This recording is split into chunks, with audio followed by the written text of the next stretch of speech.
The Bright Young Things were a group of rich, indulgent aristocrats who, between the two wars, entertained themselves by dressing up, posing, and performing. All this gaiety was caught on camera by the incomparable and controversial Cecil Beaton. One thing is for sure, if they were alive now, all their fun would be had at Claridge's, with cocktails conceived by our guests today. I'm Susan Schwartz, your drinking companion, and this is Lush Life Podcast. Every week, we are inspired to live life one cocktail at a time by the best in the industry. Denis Broci makes you feel like a bright young thing with your first step into Claridge's or the Fumoir Bar, two of the most glamorous spots in the world. Today, we are celebrating the release of the cocktail book, Cecil Beaton, Mixing with the Bright Young Things, which Denis, as manager of both the bars at Claridge's, curated with a list of 64 drinks from the 1920s and 1930s, the golden age of cocktails. But first, I had to hear all about Denis and how he found himself at one of the most iconic hotels of all time. Needless to say, we began with a bee's knees and ended with our cocktail of the week. All right. So I was born in Albania, so northwest Albania, small city. Well, it's not a small city; it's a fairly large city called Shkodër. So it's very, very close to Montenegro. And so I grew up there, and so I'm one of two. I've got a brother, which is a year and a half younger than me, and yeah, so I kind of left when I was 17.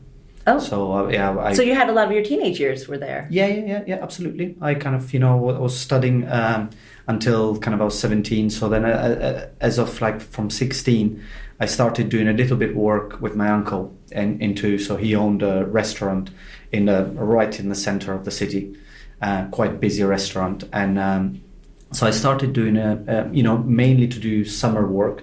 So I would go there June, July, August, just doing a bit of work behind the bar.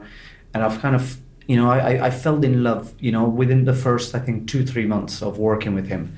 And it was more to do with there's two things, and I still, stand by today. And it was the hospitality element of, hosting people and getting to know them and, building a relationship. So that was the first one.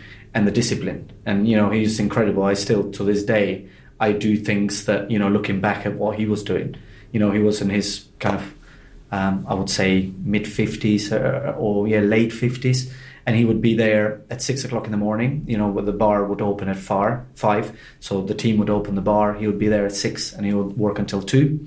He'll go home, have lunch with his family, have a bit of a siesta, and then he'll be back at work 5 o'clock in the evening and be there until 11.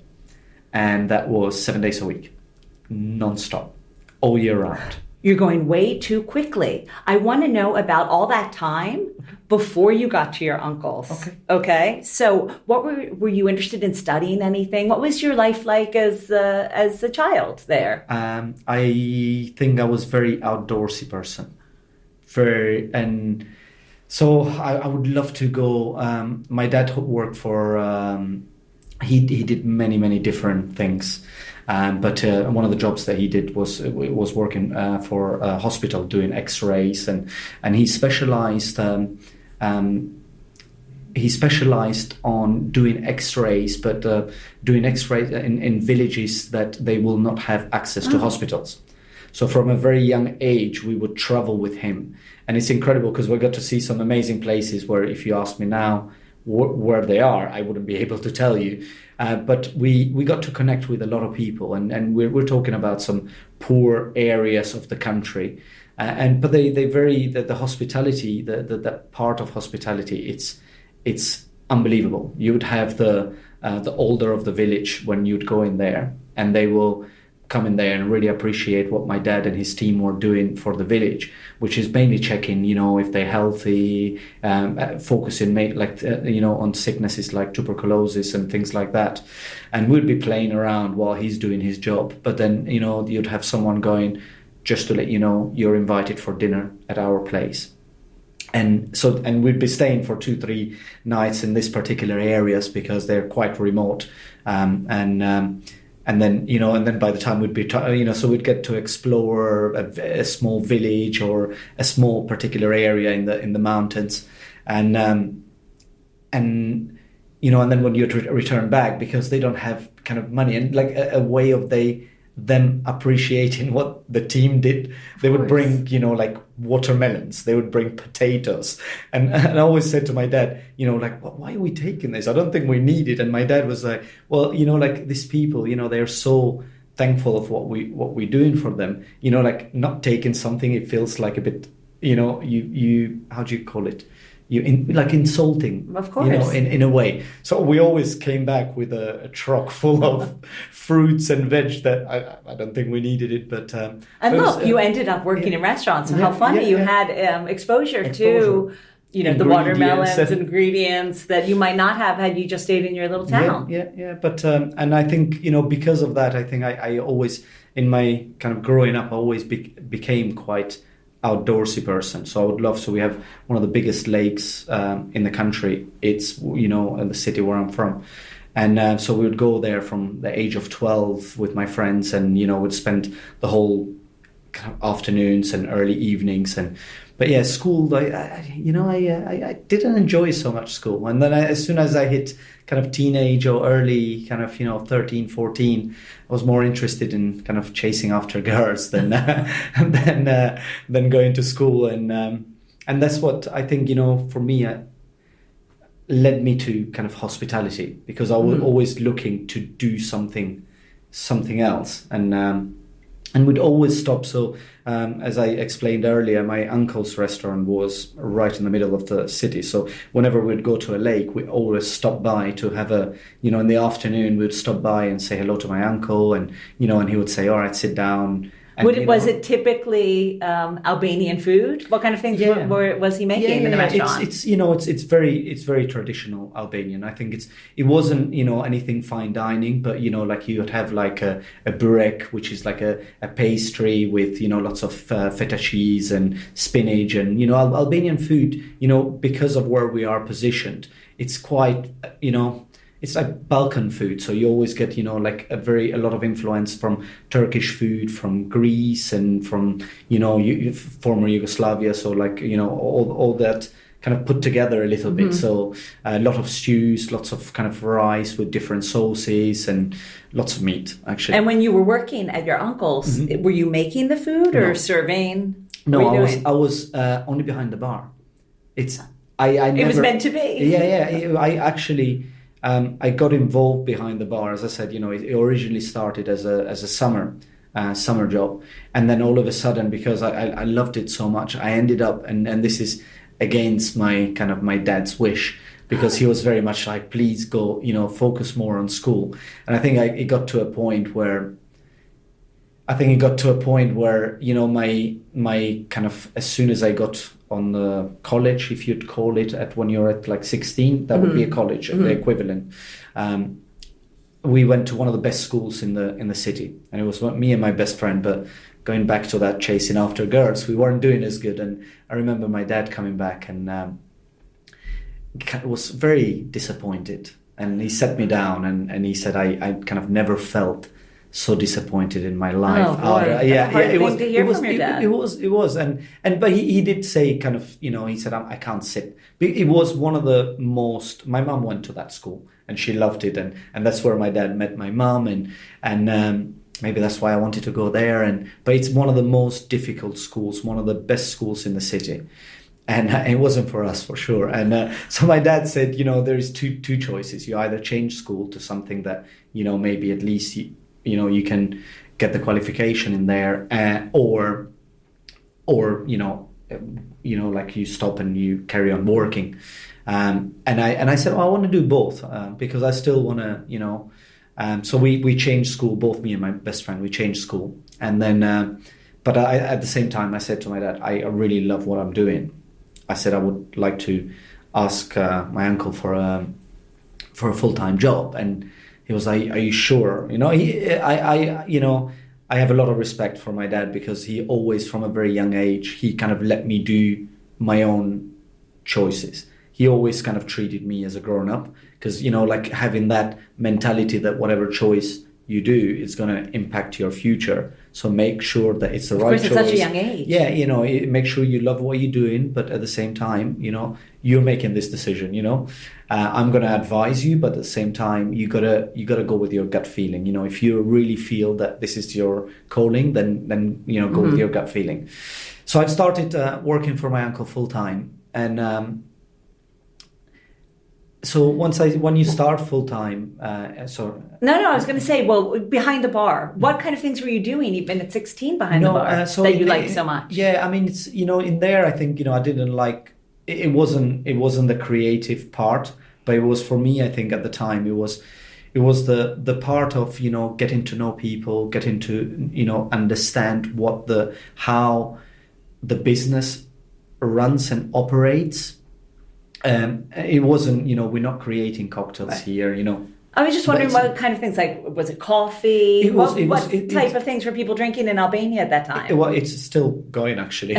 It's like most of the bars. If you go to Albania, I mean, things have changed the last 21 years. But especially if you go to small cities, big cities, apart from if you go to the capital where it might be a bit more of a nightlife, but everywhere else. So I went last time I was there. It was about 4 or 5 years ago, but it would be. A very early opening of the bar, so all the bars are open at 5 o'clock in the morning. So people will have coffee, and then there's 3 spirits that they drink. It's Fernet brandy. They call it cognac, but it's brandy. It's not cognac. It's because it's produced, but it's produced in. They will have things that are produced in Europe, and in Albania. And then local, right? Yeah, and in Albania, but they call it cognac, but it's brandy. And grappa. Grappa is the big one. So not in the morning. Is this morning? First thing in the morning. First thing in the morning. First thing in the morning. And you do a shot and go off to work. No. I think they sip it. I don't see anyone doing shots there. But they sip it. It's so like everyone would start the morning with an espresso and a raki. We call it raki, Fernet or a cognac. And then they would normally, so they would do a couple of those, and then after that, they will normally have their breakfast. Breakfast is quite heavy now. That I think I don't do breakfast, but I always find it when I go back. I was like, we're eating this for breakfast, it's so heavy, and then so you'll carry on throughout the day, and then like between lunch and dinner, it's not much happening because everyone closes the shops and goes home to the families, have lunch, a bit of siesta, and then in the evening it picks up again. And in the evening, it's more people that are going out for walks and people meeting friends, so it becomes more of a leisure thing. People might have a bit of meze, might have a bit more different things, but it's like mainly beers, wines, so no cocktails. And but I think I really like the element of the discipline that is required, and also the hospitality, the meeting of the people and getting to know them and remember what their favorite thing is. What things that we do now that like even you just think like that's hospitality, knowing that when a client comes in and you looked after them many times, exactly what coffee they like, so it's on the table as soon as they come in, you start preparing it, and what drink they like, and little things like that. But I remember when I joined for my uncle, and as I said, he was a very disciplined person. And he would be, like now, for example, if I go into a bar, if it's your own business, a lot of people go like, signed it off. Whereas my uncle was so disciplined that he would pay for, even if he had a coffee, he would pay for it because he knew if anything went wrong or if anything went missing, it's not me. I'm not drinking anything. I'm not, so even a coffee, I would pay for it. But I remember, so we do stock takes so imagine, I'm 16. And I've got my so this is like me started at full time, and I've done a month working for him. He sits me down and he goes, "We just finished the stock take, the variances, and it's so it's about 2 months of my wages missing." So he goes, you're my nephew, and we're family, and I'll be there, I'll support you, anything. However, the first month it's a mistake. Second month you're out. Imagine telling you that at 16. But I really kind of, and to this day, I still don't like people going around the bushy. If they try to tell me something, just come at me with, just be straight, just tell me, get right to the point, because, it's no point going around and around. So, And I said, yeah, fair enough. I have been behind the bar, and they have a different procedure in there. So you have the waiters, they look after the guest, and the bartenders look after the bar. But anything that needs to come, so you can't just go and pay at the bar. You have to pay the waiter. Okay. So the waiter has the money. So there is no, but the variance was on me, and he just said it's 2 months. He said, don't worry, it's your first month. And I said, I'm sorry, I can't tell you. I've done it. I've double checked it, and then about 3 weeks later, he just said, you have time, and I would like to have a coffee. So my heart started pounding, going, now he's just gonna let me go, and I haven't done even 2 months. And he sits down, he gets us a couple of coffees, and we're talking. He said, I owe you an apology. And I was like, okay. I mean, this is a guy that doesn't do apologies. Right. And so he goes, I owe you an apology. And I said, okay, what for? And he said, that the variances. He said, whoever did the stock take forgot to count about 3 bottles of very expensive spirit. So it wasn't. It wasn't. So he said, like the stock take was perfect, was spot on, and but because of that, I always, and I remember going, and one of my other uncles, he did accounting, so I remember going to him and saying, I never want to be in that position. So I said, would you be able to explain the P&L and the account? Imagine I was 16, I didn't call it P&L, but what you would call now P&L. And I said, could you explain to me how it works, what you buy in, what goes out, and what should be in there? And I remember spending a whole day with him, going through all of this ins and outs, and what I would do, especially for the first 3 months, because I said, I will never want to be in that position that someone tells me I've got stock missing. So, for the first few months, I would go in and do stock take 2 days before he did it. And then if everything balanced and if everything was perfect, then I at least I was in the... And I'm sure all these uncles were talking to your father, and telling them, look, he's come to me and is learning accounting, and he's, so they were reporting back really, really good things. So tell me what happened after 17. Where did you go? So I worked for a period of, started very beginning at 17. And I worked for about 10 months in there. And now I was being so all my wages I would give to my dad. And I would live just basically on tips. Because, at 17, you don't have any equity. Right. You don't need... You're living at home. You're living at home, everything. And then the tips was quite good. So I used to... And my dad would always say, you don't need to give me. It's your money. And I would say, yeah, but like when you're young, if you have it in your pocket, you spend it. So I would give all my wages to my dad. And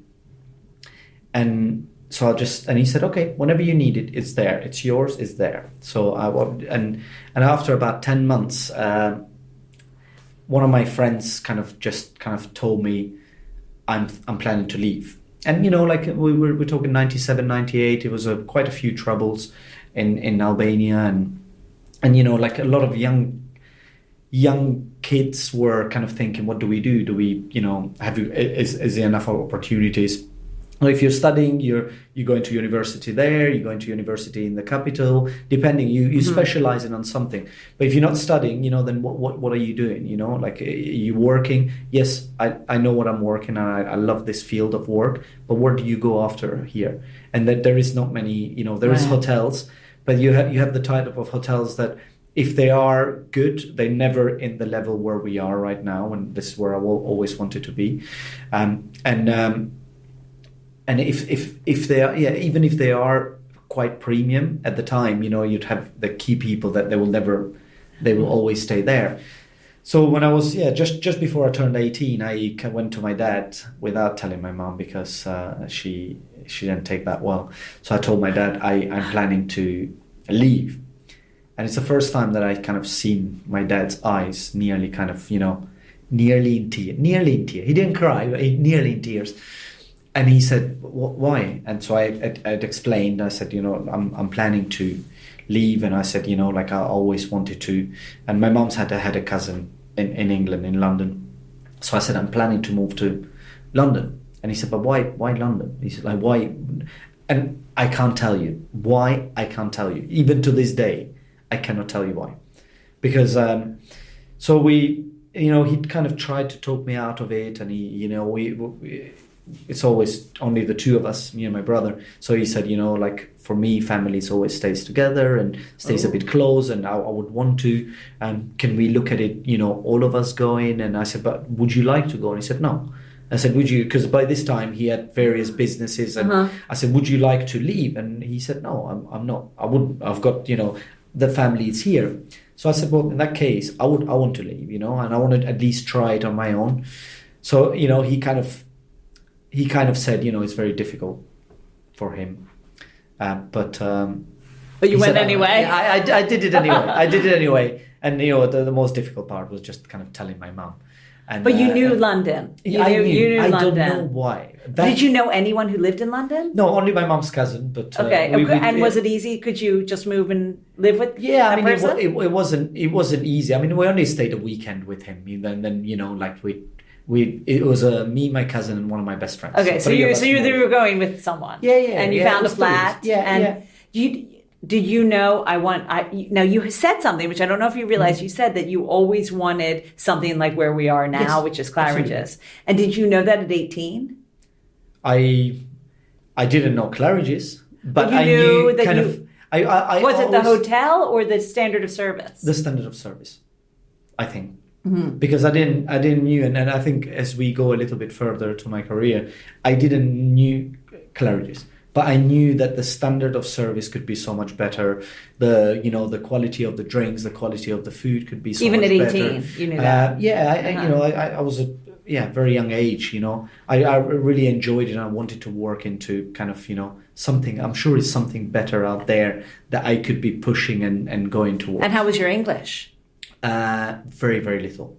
So you completely broken. Actually, I studied it I studied it at school, but again, I was more interested on other things than the English part. So you landed in London. No, we traveled a little bit actually.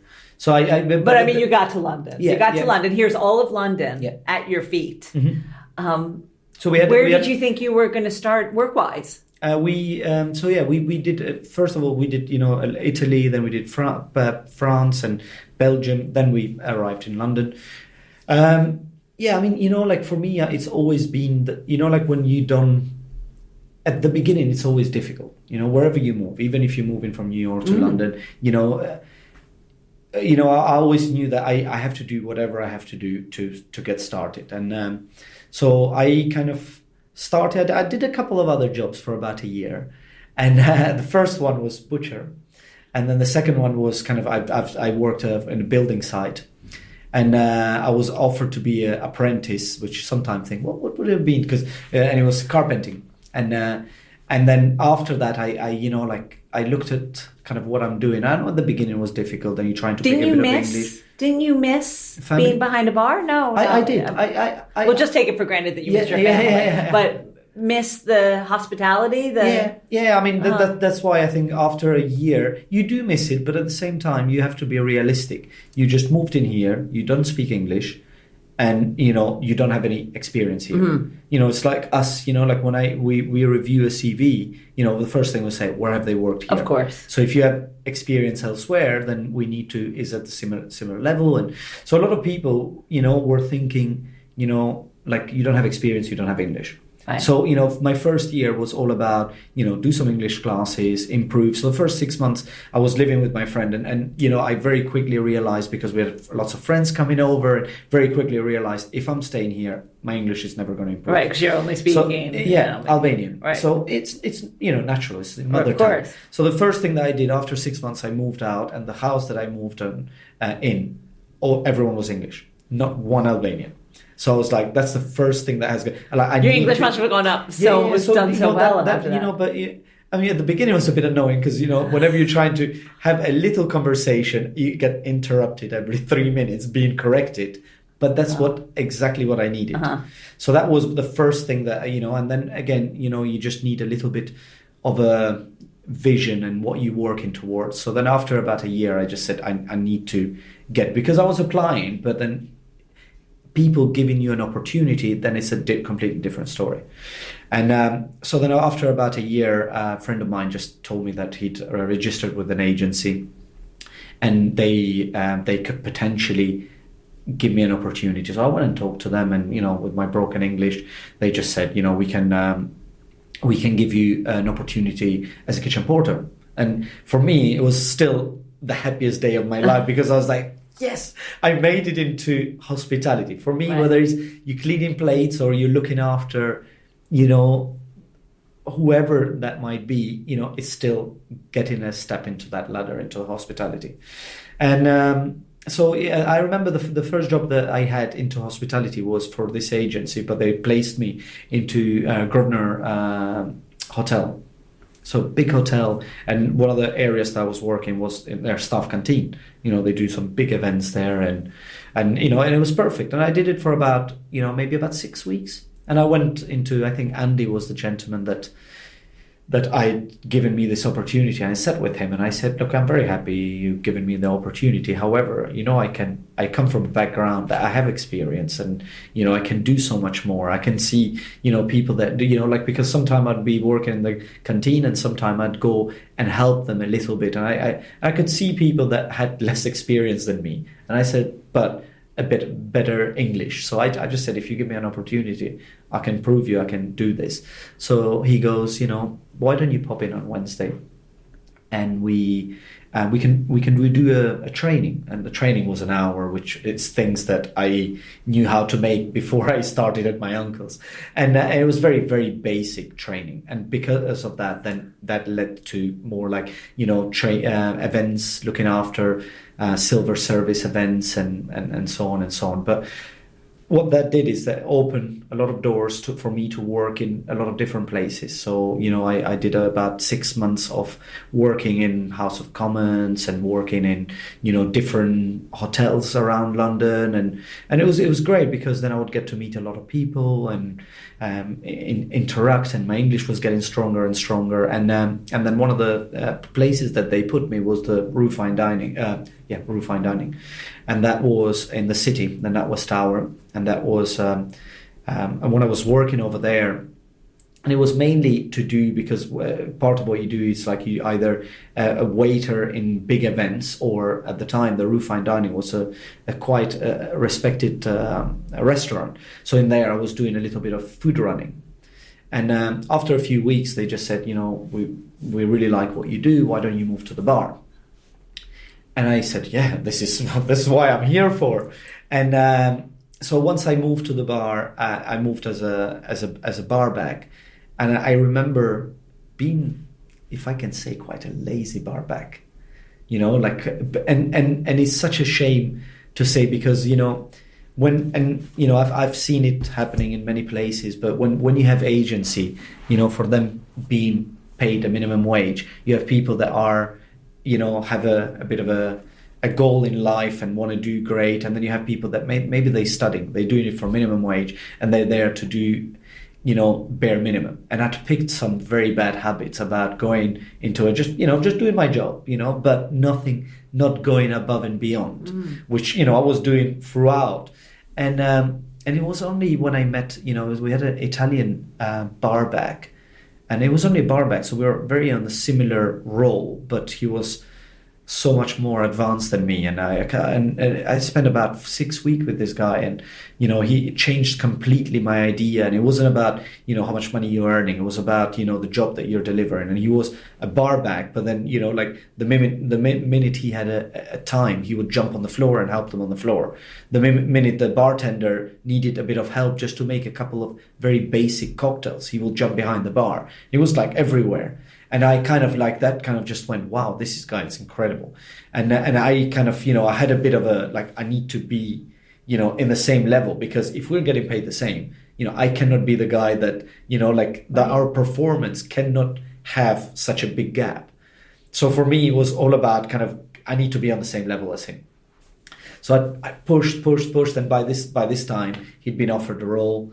And they came to me and said, Dennis, we want to get you full time. And I was like, no, I still enjoy working everywhere.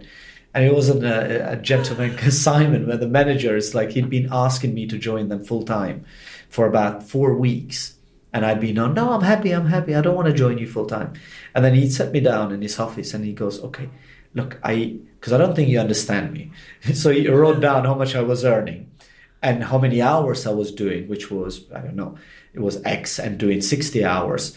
And then he goes, you could be earning this much, which was a lot more, but doing 40 hours. And he goes, I don't understand. Why wouldn't you join us? If you want, you can still do a bit of work around, but that means, if you don't, like you can do your solid 40 hours. So it convinced me to join them full time. And I want to give you a raise. Yeah. No, it's okay. I'm happy. I love that sitting here as the head barman at Claridge. I can't believe this story. But you know what? So in there, I went from being a bar back to a bartender to a head bartender and to the assistant manager because they didn't. So the manager was the restaurant and the bar together. So they had up to assistant managers. So I'd done about 4.5 years. But, when we were moving house many, many, many years later, what I found, and I think I still got it at home, I hope I haven't lost it, but I found a Claridge's card. And I can't remember exactly what it is, but I think it's, we think you're a star card. So what it means is, like if they have someone senior into management or HR and they go and they see someone that's very good, they give them this card and they say, why don't you contact us? So this is them scouting people to come and work at Claridge's. And at the time I was like, who's Claridge's? What is this? So I must have put it on the pocket. And I found it like 5-6 years later. And then you always wonder, what would have happened? What would have happened if I came? But I worked in many other places afterwards, but in some way I'm happy that I worked and gained experience in other places and I didn't come straight to Claridge because I think, maybe I wouldn't be. Well, you are who you are now because of your experience, obviously. That's correct. Let's talk about, you went on to work in, Rue was the first restaurant of many. Yes. What do you think you learned from working in those restaurants that you then brought to here, Claridge as a hotel? Like, what are the differences? A little bit about your experience in restaurants. Yeah, I think for me, I think the first one was I was still very young, and I think it was a little bit kind of working my way up because back home it's a very, very different experience. So now at the Rue Fine Dining, I got introduced to cocktails. So this is where I learned a lot of my basic cocktail knowledge, and I think one of the very, very important things for me in there was getting that the structure of my knowledge and experience, getting it right, a little bit like a house foundation. You need to get that right before you move elsewhere. Then that's why I kind of stayed there 4.5 years, and I think it was the introduction to cocktails, the creativity side of it. How do you work with kitchen? At the time I don't think it was so much, but at later stage I think it was a bit more the work. After that I moved into that one was, I think, very, very, one of my first moves that was very challenging. After that, it became a bit easier, but, because I'd done, all my experience was in one place. So my CV, even though you have Rue Fine Dining, and even though I'd had a lot of different experiences, it was the only one.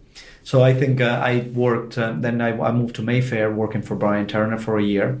And that was it was a completely different. I was very young head bartender at the time. I had a very small team, only about 5 people that worked for me. But one of the things that we did in there was that just changing a little bit the mindset, because once I started, I'd be doing like 60 hours. They had a lot of things that needed to change.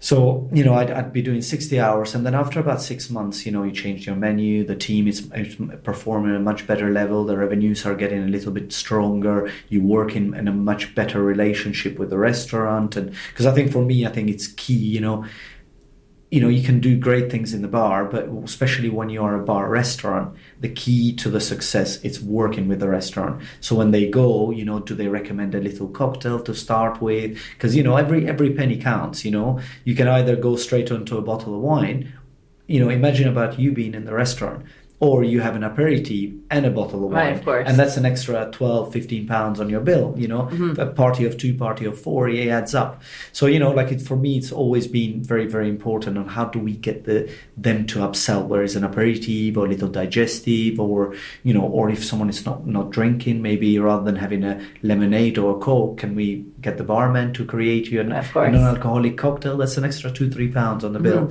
And but after about 6 months, I remember sitting down with our manager at the time and saying, I have something I need to propose. I can propose it to you, or we can sit down with HR, because it involves a little bit of a change of structure. And they were like, okay, a bit worried, but it's like a 23-year-old telling them this. So we'd sat down with HR and them, and this was a little bit about, kind of understanding that, I know that hospitality, we work a lot of hours, but sometimes I think it's very good to get that balance right. And then what they had in there was a 20-hour variance. So I sat down with them and I said, for the last 6 months, I've been doing it. I haven't asked you a penny for it, because I'm a head bartender. There's a lot of things that needed to be tidied up, ironed out, menus, and however, 6 months down the line, I don't want to be carrying on doing 20 hours without. So, well, you're the head bartender, it's expected of you. Well, it doesn't say that in my contract. In my contract, it's 40 hours, like everyone else. So I have 3 options. And they were like, okay, we're here. And I said, the first option is going to cost you the most.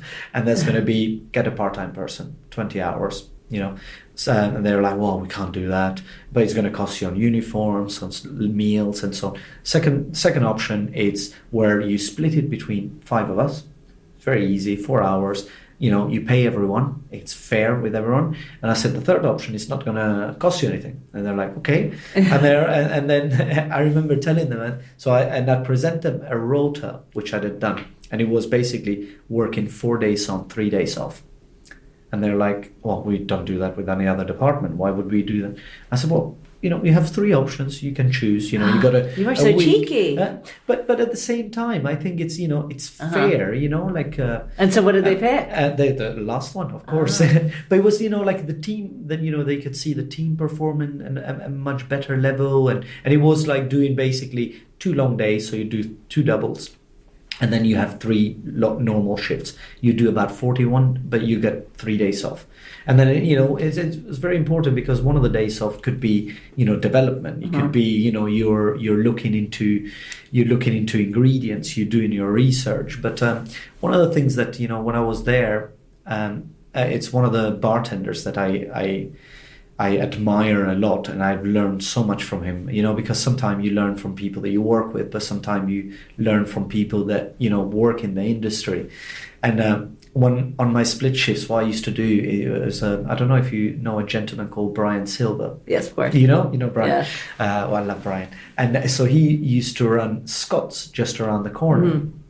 And so I used to go on my break, on my 2 hours break, I used to go and see Brian. And I always had this very, no drinking on duty. So I would not go but I would sit at the bar and have a, coffee or water. And I would spend 2 hours talking with him.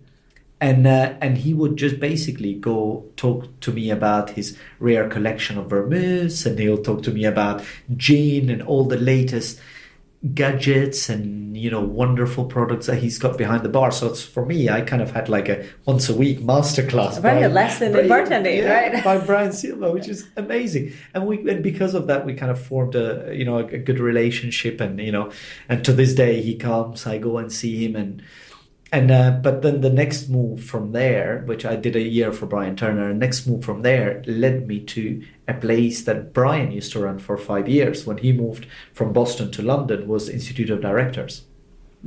And so then, he'd introduced me to the team over there. I opened the bar, worked 2 years there. Again, it was a good experience. It was a new opening, which I hadn't done before. But it was a bit, I did 2 years, and it's a business club, so it was a bit more kind of a relation, a little bit introduction to wine, which I didn't have a wine background before. It was very much cocktails. So in there, I got to know a little bit and do things like WCT, level 1, level 2, level 3, which was very important as you progress and move up. And then and I think Brian was at the Connaught as well, running before it closed for renovation. And then I because of, I think, Brian, I got the job at Gordon Ramsay. He'd introduced me again to the team. And again, you were still in restaurants. Still in restaurants, but always looked after kind of the bar element of it. Mm-hmm. And then I think when we kind of moved into Gordon Ramsay, this was a Michelin star, so they'd been open for a year. So up and running. I think they got the Michelin star after 4 months they'd open. And did you work with the chefs to create? It was in there. I think in there we did, but again. You have a restaurant that's doing 150 covers lunch, 170, 180 dinners. So as much as we could in terms of cocktail development and flavors. That's what I mean. That's cocktail development. You know, did they have leftovers that you used for, that kind of thing? I think at the time that wasn't very trendy of using. I think it was more to do with the fact that, I guess that's more now. Yeah, I think it was more. Yeah, it is more. I think the last 2, 3, 4 years maybe. But I think, when I was at Gordon Ramsay, so I did 2 years there as a bar manager, so which was great, and I had a much bigger team of about 13 people there, and it was more about flavors, like talking to each other rather than we need you to do this syrup, or it was more about you got a new menu out, the seasonality of it more than anything. How do we then use these particular flavors that are in season right now and kind of create something new on the menu. It must have been really exciting because Absolutely. Gordon Ramsay then was and still is hugely famous. I think at the time, I think one of the first years that I was there, he went on opening 7 restaurants, which was it was at his peak. So Jason Atherton was there, which now he runs the City Social Group, and a lot of the team that were his sous chefs now, lead their own restaurants. And so as head bartender, it must have been very exciting. So how were you drawn to where we are now, Claridge's? So for me, I think Claridge's is always, because, working around the corner, Claridge's became a bit of, so when you'd finish work, we knew the team would come in here and you would go, wow, this is the place I want to be. This is the hotel that I would love to work on. So for about 2 years, that was at the Maze. First of all, we opened Maze in Prague. We opened Maze Grill. And then I was very, very close to be moving with. So Angela Hartnett at the time was opening Albany, New York and Muranos. And I was very close to kind of thinking of moving because I was looking, it's been 2 years. I'm looking for a new challenge. And then the manager of the bar, of the Claridge's bar, has left, which I had a very, very good relationship with him. So he comes to me and goes, Dennis, just to let you know, I'm moving on. I think you should apply for the job. And my answer, no. So I when you work in the industry, and maybe you find this, but I always find, you never switch off. So whenever you go in a place, you're very observant. I try to. I think when I go with my wife, I try and switch off because it drives her crazy when I pick up things that, like they're not doing right. And she's like, can we just enjoy each other's company rather than you saying they picking up the glass this way? So, I try to switch off a little bit. However, you can't help when you see a team doing a great job and a team performing at a level that, you admire and you see, wow, this is, hospitality done at, at a whole different level. So whenever I used to come here, I always, used to pick up on these things, whether it's Claridge's Bar or Fumoir. I remember the Fumoir having, one of the best cigar lists in the country, and I used to go in there, enjoy a cigar or whiskey, a cognac, and I knew Daniel, which was at the time was the assistant manager. And I looked up to him, and I always thought that he would be a great person, a great leader that I can learn from. So when I got asked to apply for the job, my answer was no. And the reason for that, I knew, and this might not be but sometimes I think you got to be very realistic where you are and what experience you have gained. And with that experience, we're learning lots of positive, but sometimes we pick up negatives as well. And as a leader, as a manager, you need to be very realistic. And one of the weaknesses that I had was a very like either my way or the highway approach, which you pick up sometime when you work with very big names. And I always thought that if I come into Claridge's, there's for two reasons. First, Claridge's work with a lot of regulars that have been coming for many years, so it's always nice to come as a number two, being introduced as this is Denis, rather than as the number one. It has a slightly different feel, and then secondly was my management style, and that's what I felt that I wasn't ready for Claridge's. So I felt that if I come in, either I'm going to lose some amazing people, or they're going to gang up on me and I'm not going to pass probation. And I was like, I knew that in my heart. And even though a lot of people were saying, Denis, you should apply and see how it goes, I in my heart, it was just no. So you didn't apply? I didn't apply. So but Daniel, fortunately, I always said I would love to work for Daniel. So Daniel got the job. And I remember coming in, and my assistant had applied about 4 months ago for a different role. And I don't think they got back to her. So I wasn't sure whether it was because they knew our general manager or... So I said, if I apply and they don't get back to me, it's going to be a bit... So I said, I'm going to go straight to, had that, go straight to... So I remember coming in Claridge's bar, and it was like so busy at 4:00 in the afternoon. Daniel was, managing, helping behind the bar, doing a bit of everything. And I said, hey, Daniel, I can see that you're very busy. I'll come and see you a different time. He said, no, wait for me. And I was like, I'll come out. You're very busy. He said, no, wait for me. So I'll wait there 20 minutes, feeling like, oh, he's busy. And then he was like, what do you need? And I said, no, I don't need anything. I just wanted to ask you a very quick question. Please be honest with me. I said, there's no hard feeling. We're good friends. I'm a big guy, so I can hold I can appreciate your honest feedback. I said, if I applied, would I have a chance of getting the role? And he goes, yeah, absolutely. He said, I think you would be great for the role. You're exactly what we're looking for. But you should apply. We're seeing different candidates, and how it is in this. It's 5 people that have to say yes. So it depends, how you do. So I said, yeah, fine. That's all I wanted to hear. So I, applied, and I think I'd had about 5 interviews, and I got told I only have to see one gentleman, which was at the time was Philippe Leboeuf, and which is a gentleman that I loved working with him for however long he was here afterwards, but he actually came to Mace to have dinner. And it was one of those moments where you go, like, don't mess up the drink, He's not here to have dinner. You can see like his eyes just checking every move that I'm making. Obviously, you did it fine. I did we're it sitting fine. Here. My heart was a bit like now, but yeah, and that was then Sally, our HR manager at the time, called me up and said, I think you understand why Mr. Leboeuf was there last night, but we are delighted to kind of tell you that you got the role. So and then I did 2 years as Daniel's number 2, which was great. And in many ways, I'm so happy that I did that move, because, the role of assistant manager here felt a lot bigger than the role of manager where I was before. And what I mean by that is, like, as I said to you, every single place, I always had this attitude that, every single place has lots of, pluses and a lot of minuses. And, I always try to focus on the pluses.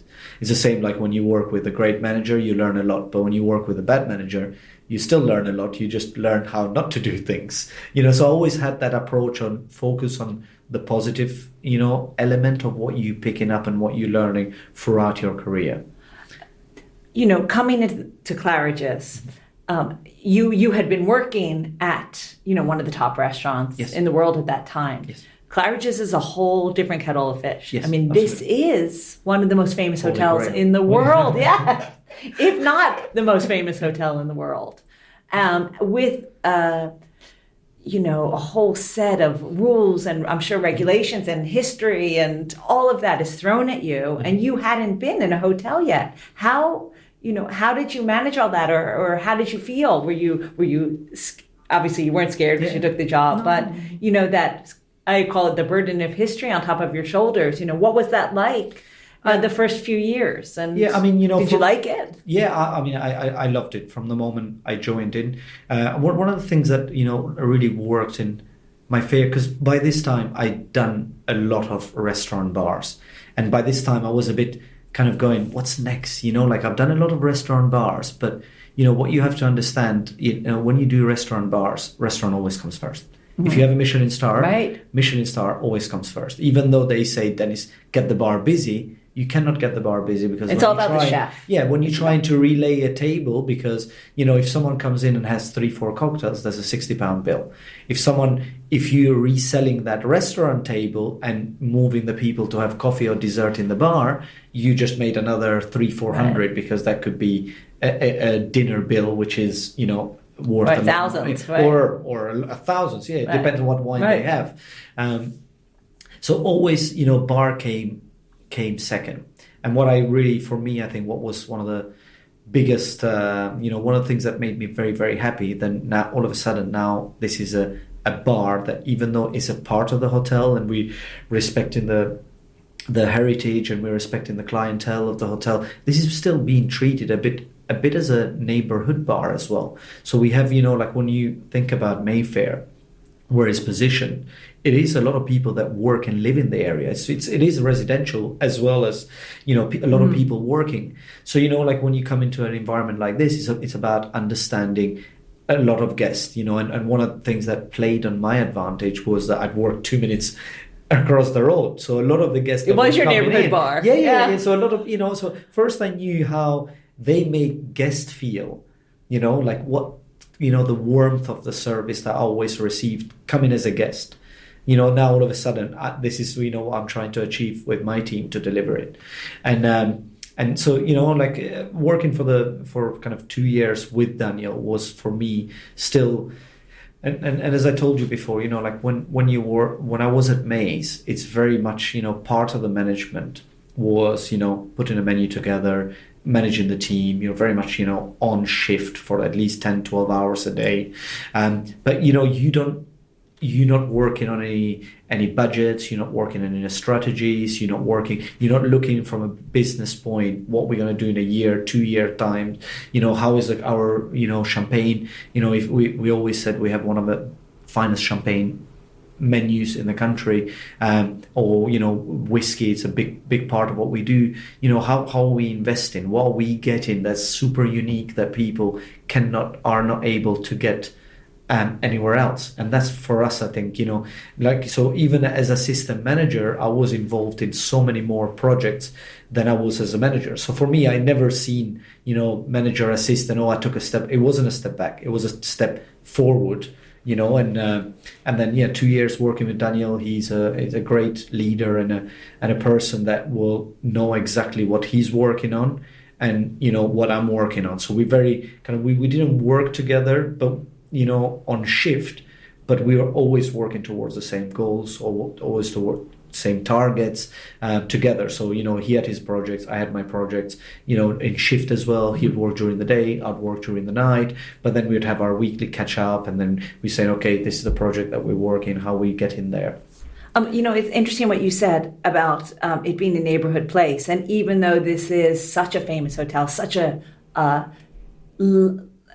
luxurious space, and obviously a luxury hotel, but it's so beautiful. It's such a beautiful place but when you walk in, it's not a but really. When you walk in, it is so friendly. And some people may not be able to stay here financially; they can't afford to stay here. But you can have a drink at the bar. Mm-hmm. So, it is such a welcoming place, and one feels that. Yeah. And why I'm saying this is that in a restaurant, people are there to eat and go. Here is a place, and I imagine the first time in a while that you had this, as a place where you see people all the time. Yeah. You know, you're not just making the drinks for someone who's eating at a restaurant, but And you you are don't getting see- those regulars again Yeah, yeah. from when your uncle's Yeah, restaurant. of course, yeah. You know, and you're engaging with them, and you kind of trying to create an experience for them. And you know, how do we? You know, I think one of the, you know, it's we work in such a competitive market, and I think it's, you know, one of the things is how do we make people come back over when we, you know, as a nature, you know, like you don't want to go to the same restaurant every single day. You want to try something different. It's the same, exactly the same with the same bars, with the bars. So for me, I think, you know, like one thing that I always try to get the team to understand, it's, you know, how do we build up new regulars? Because it's a circle of life, you know, like I always see myself, you know, we used to live in Central, then we moved a bit further out in London, then you all have a family, you move outside of London, and it's the same for our regulars. You know, we have regulars that lived in London, you know, and used to come three, 4 times a week. Now all of a sudden they live in the countryside, they come once a week or once a month. So how do you then build that regular clientele, you know, in an ever-changing industry where people are moving on and, you know, they want the next big thing? Or before we started recording, we were talking about the menu a little, and you were saying that the menu pretty much stays the same. You know, tell me a little bit about that. We change the menu a lot, but what we don't do is that, you know, like, nowadays, I think this has become a bit of a trend that people spend a lot of money on their menus, and, you know, having these concept menus. And I think we haven't done that. I mean, we know that we are a 5-star, you know, 5-star deluxe, and we know that our strength is we do more champagne and more whiskey than we do cocktails. However, you know, like when you look at the cocktail side, we always said we need to be able to cater to different people. So, you know, like our menus change, you know, seasonal, and, you know, I think in each bar we have about around the 25 cocktails in each bar. I think the Fumoir has always been a bar that has created twist on classics more than anything else, whereas Claridge's bar is a little bit more free for people to be a bit more creative, but yet at the same time understanding that, you know, like we have guests that have been coming here for many, many years, you know, so if they like a specific cocktail, you know, we have it in the menu, or if we don't have it in the menu, can we still do it, even if it's, you know, we have cocktails that we moved on the menu 6 years ago, and I got asked 2 days ago, we had a group of 3 guests coming in, and they said, do you do this cocktail? And I was like, you haven't been here for a while. And they're like, yeah, 5 years. And I was like, yeah. But they loved the idea. You know, they ended up going to our new restaurant, Davis and Brook, for dinner. They hadn't booked, so I organized the table for them. But as I'm showing them there, they were so appreciative. You said, you know, it's not many places that you haven't been in for 5 years, and you ask for a drink and they can still make it. Right. So we try and do that as much as we can. But at the same time, do kind of subtle changes on the menu, because we understand how important for, you know, palates have changed, and, you know, guest drinking habits have changed. And, you know, how do we stay within, you know, like what's on trend right now? And that's, for me, it's very important, you know, like, and I try and do as much traveling, and I try and do as much kind of going to different seminars, and also, you know, going out to drink into different places to see what they're doing, and so on and so on. So that our menus then, you know, are in the same level, but it's not necessarily seen as just one big change, and then he's going to change everything in 6 months again, or a year. Well, I guess that kind of leads us to today, Yes. and this wonderful book that's coming out. Yep. And can you tell me a little bit about it? So the book should be coming out 15th of March. It's called Mixing with the Bright Young Things by Cecil Beaton. And we started working on this book from October. We were approached by the National Portrait Gallery, and as soon as they asked me, I said yes. And they said, well, they said, you know, we're doing a cocktail book. And I said, yes, I'm in.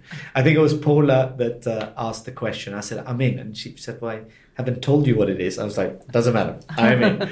As soon as she kind of, you know, always been fascinated by this, you know, 1920s and 1930s, and an era where, you know, like the Prohibition style, Prohibition was happening. And so, you know, we sat down with the National Portrait Gallery, and the more they said about the project, the more they said about Cecil Beaton, which I kind of did a little bit of research myself because I haven't heard of Cecil Beaton before, and the more we got talking about it, the more interested the book became, so the idea, the idea is that we would use a lot of the photography, a lot of the drawings that he'd done around 1920 to 1937, and they wanted to do an exhibition which will be from 15th of March until 7th of June, and they wanted to do a book with it. So I said, fantastic, and what are we looking at? So they said we want to look 1920 till 1937. Perfect. And one of the first questions that I had is, do we do this as a group? Do we do this as, and it was very clear that they were, Claridge was the only one that would be, which is great. And then we looked at, we were trying to, how do we then input what we do nowadays a little bit? And for me, looking at books like this, you always think, I want to show a little bit our creativity. However, or what we're doing now, because the palette and the taste, what we like now, it's changed, so much since then. And how do we bring that across a little bit? And so I said, that's fine. So we kind of, looked at a little bit of the brief, but we also said, I'm going to put some classic cocktails as a first, and I was very interested to see what they would put. I said, what do you have in mind? What for you? What are you looking for? Something that really defines that 1920 to 1937? And that was my biggest question, because that gives me an understanding. That is the only era, or because then the more I spoke with them, then they would throw things like, oh, julep. Oh, old-fashioned. And I'm like, well, hang on a second. We're not talking about 1920s, 1937 here. We're talking even before. Mm-hmm. So I said, then we need to understand, if I'm putting the cocktails together, I need to understand, first of all, what is the era that you want to focus on. So then we kind of, because for them, I think, the book, it's all about the bright young things, people that were creating these beautiful parties and around London, and maybe some of them were hosted at Claridge's, and, Cecil Beaton, and, doing the photography, doing the drawings for them, or I think some of the clothing, costume design. Costume design, yeah, absolutely. And, so then, then we said, so then the cocktails maybe could be that they were either being created during that time, enjoyed during that time, or cocktails that I've created. And when I say it's not only me, it's myself and the team, but cocktails that we've created now, but looking back at that era. And that's the moment we had that, then it became very, I had my framework of what I'm working towards. Because the bright young things were also super modern in their time. Yes. So you are being super modern now. So it would have been terribly sad if you couldn't have put in your modern take on things, because they were all about modernity, really. It was, absolutely. And but at the same time, I think we wanted a book that if people, and this is where it becomes a bit more tricky, because we can create a cocktail which has all the, amazing spirits and then homemade products, but how realistic is it? Can you read and go like, oh, I can prepare this. I've got 20 friends over. I've got 20 friends over. Can I prepare it at home? Right, and you need to make like pine needle syrup or something, right? All of a sudden you're cooking for half an hour. Exactly. So are we cooking or are we drinking later? And so, one of the things that we said is that we need to have, drinks that are very realistic. They shouldn't be too, it's very kind of too complex. But that's the beauty of it, is that if you're having a cocktail party, and especially if you're theming it around the bright young things, then you are able to create it around that around those ingredients. And then there is a part of the book where we put in there, for me, to be honest, it's this particular book, it's not something that's for bartenders. And I always said it, if someone's going to see it and is going to go, oh, this is not the recipe from the 1920s. It's for the home bartender. It's for the home bartender, right? But also the ingredients don't taste similar to what we tasted in the 1920s. So, I put a part at the beginning where I said, the ingredients that we use, it's ingredients that our guests enjoy. It's products that we enjoy. It's the balance that, like when I make it, this is what our guests, I've always been a big fan of wherever you go, I might say, oh, my daiquiri is the best. However, if I go in a place and the guests like a daiquiri a certain way, I need to adjust my style because it's all about the guest. It's not about Denis. In here, just to give you an idea, but Claridge is 54% of our clientele is American. So when I came in here, and one of the first things that, one of the bartenders made was a martini.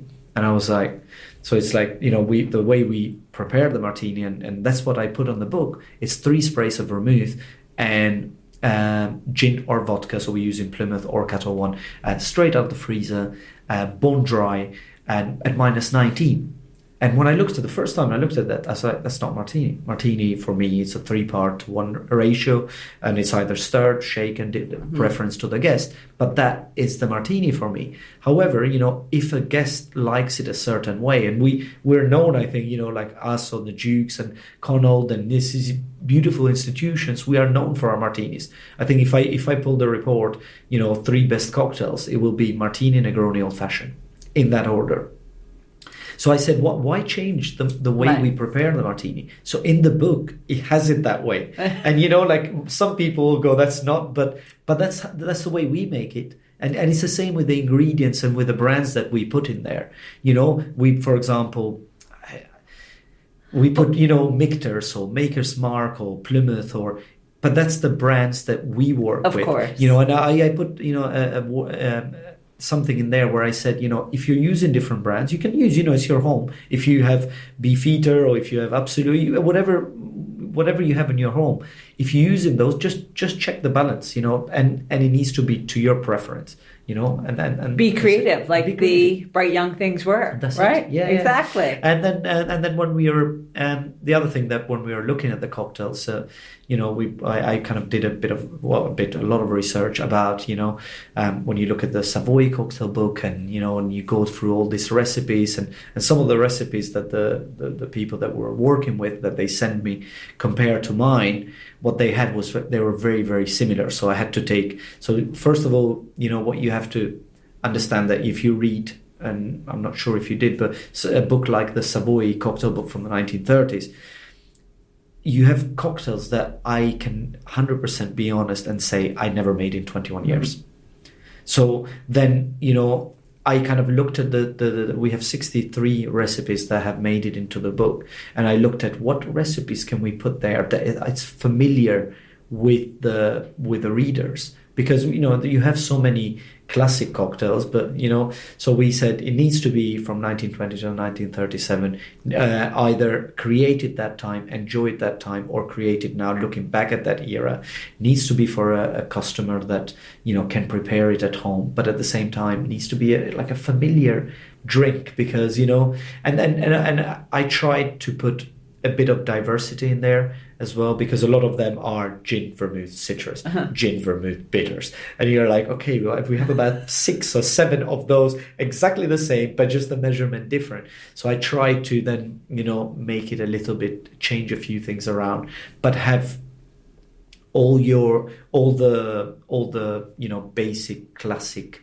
I always say, when it comes to cocktails, I always, when we train the team, I always use this, 3 category, because, you have people that come and are very, very experienced, but you also have, especially with waiters, waitresses, you have people that maybe don't have as much experience. So I always say to them, because, it's how you learning, because it's no point you learning everything about one, but then you haven't learned about everything else. So I always say, break it down in 3 categories, and it goes classic, forgotten classics, and contemporary classics.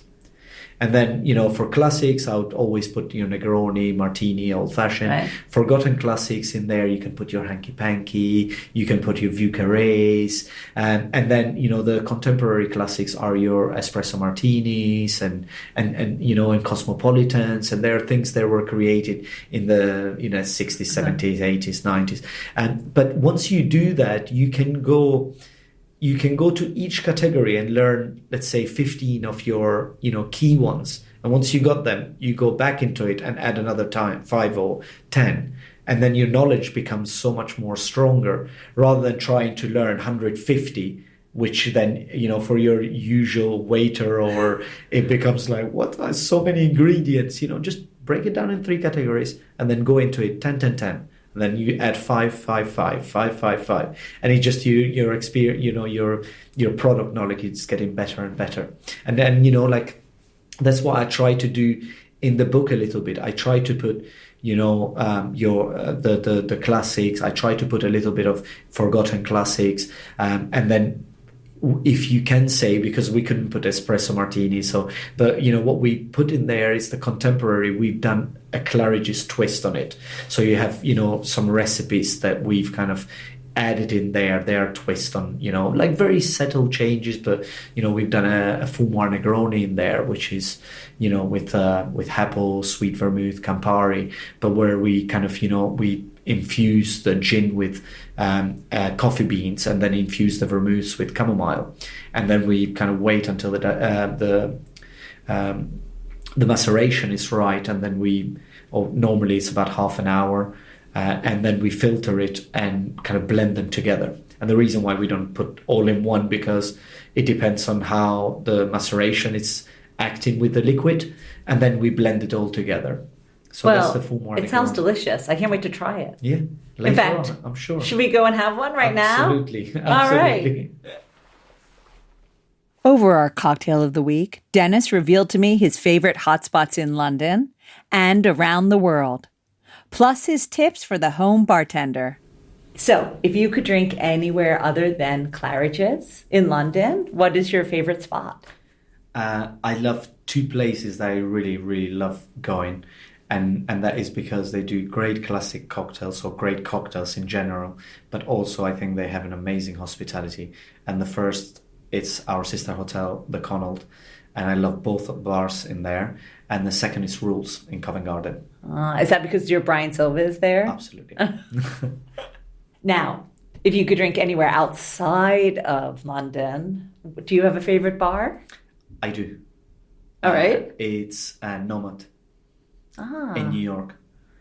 I visited for the last 2 years. We've been going kind of on a work trips for the last 2 years, and then the first time actually I went to New York, we ended up staying at the Nomad, and the team in there, Pietro Collina, which is now Denis Broci here with us, and Nathan O'Neill, which is now the bar's director at both Nomad and 11 Madison Park, hosted us as kind of did a bit of a masterclass for us, but also hosted us while we were having dinner and drinks. And I just think their cocktails first, it's a complete another level, but but also I think their hospitality aspect, it's so inspiring to see, and their organizational structure. When you see them work, you can see how much work and it's gone into creating that structure the way it is. So do you have any top tips for the home bartender? Yes, for me, I think it's keep it simple. Don't overcomplicate anything, and don't forget that the guest that you're hosting, hopefully, or that you're hosting, it's there to enjoy the evening. It's not there just to have a drink. Be hospitable, says Denis. I guess that means sharing the recipe for our cocktail of the week. I promise I would never keep it from you. Our cocktail of the week is Claridge's signature version of the Negroni, created in the Fumoir Bar to celebrate the 100-year anniversary of the Negroni cocktail in 2019, and simply called the Fumoir Negroni. Infuse 25 ml of Heppel gin with 3.5 grams of chamomile for 30 minutes. Also infuse 18 ml of Martini Rosso, 25 ml of Campari, and 7 ml of Punta Mezcarpano with 3.5 grams of coffee beans separately for the same amount of time. After that time, fine strain the infusions into a mixing glass and stir with ice, ensuring that the flavors are well balanced. Then fine strain all of that into an old-fashioned glass with an ice block. Garnish with an orange twist. You can find this recipe in the newly published cocktail book, Cecil Beaton, Mixing with the Bright Young Things, and at alushlifemanual.com, where you'll also find all these measurements in ounces if you are slightly confused with all the mLs.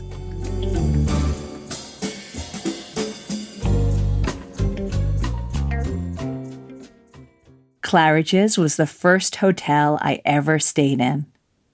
You could say, and you would be right, that my first introduction to London was pretty sweet.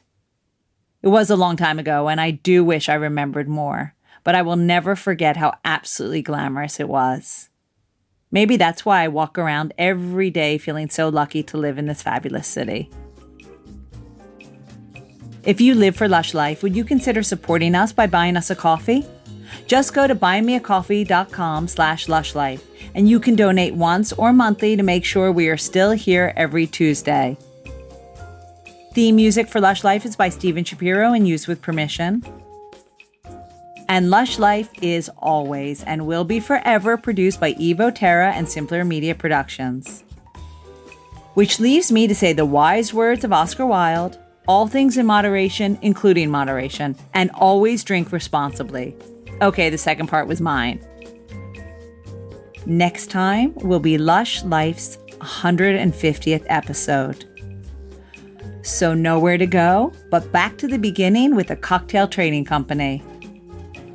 Until that time, bottoms up.